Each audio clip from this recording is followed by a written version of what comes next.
Van തുറന്നേ. ആ ചോറുണ്ടില്ലല്ലോ. പോയി ചോറ് വിളമ്പിച്ചു. ചോറുണ്ടല്ലോ. ആര് പറഞ്ഞു ചോറുണ്ടല്ലെന്ന്? ഞാനല്ലേ ചേട്ടന് വിളമ്പി തന്നെ. ഒന്ന് ഓർത്ത് നോക്കിയേ. നെയ്യും പുഴുക്കും ഒക്കെ കഞ്ഞിയിലിട്ട് ഇളക്കി ഇപ്പൊ കഴിച്ചു തോർക്കുന്നില്ലേ? ചോറുണ്ടില്ലല്ലോ. ചോറുണ്ടോ? ഉണ്ടില്ലെന്നൊക്കെ ചേട്ടന് വെറുതെ തോന്നുന്നതാ.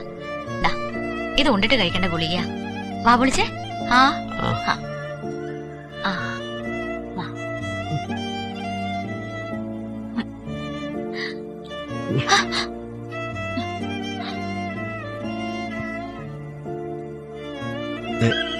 ഞാൻ പറഞ്ഞത്